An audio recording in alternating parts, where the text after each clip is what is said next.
दोस्तों आज हमारे पास एक कंप्लेंट आया है मित्सुबिशी 2009 मॉडल पे जारो। कस्टमर ने इसका वाटर पंप चेंज किया। वाटर पंप चेंज करने के बाद गाड़ी स्टार्ट नहीं हो रहा था।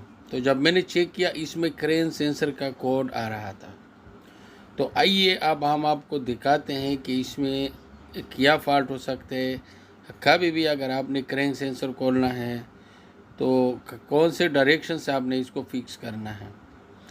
तो अभी हमने ये वाटर पंप ये मैकेनिक चेंज किया। अभी हम जब इसको चेक किया, गैराज का अंदर गया है, तो इसने क्या किया था, ये क्रेन सेंसर को अपोजिट लगाया था। ये क्रेन सेंसर अपोजिट भी लगता है, सीधा भी लगता है। तो अभी क्रेन सेंसर का लोकेशन भी बताता है और आप लोगों के साथ शेयर करते हैं कि ये क्रेन सेंसर कैसा लगता है। तो ये सेंसर जो था,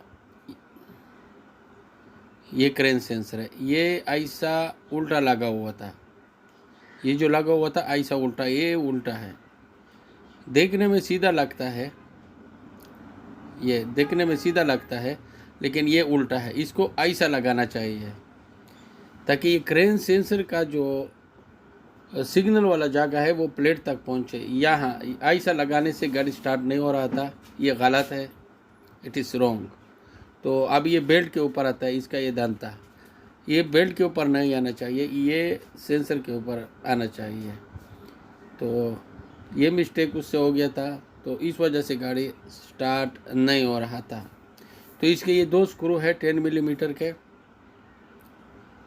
इसके लिए टाइमिंग बेल्ट नहीं खोलना चाहिए, लेकिन टाइमिंग बेल्ट का कवर पूरा खोलना चाहिए। लेकिन वाटर पंप के लिए टाइमिंग बेल्ट खोलना चाहिए। जैसा ऐसा अभी हम इसको फिक्स करते हैं, आप देख सकते हैं ऐसा बिल्कुल सही है।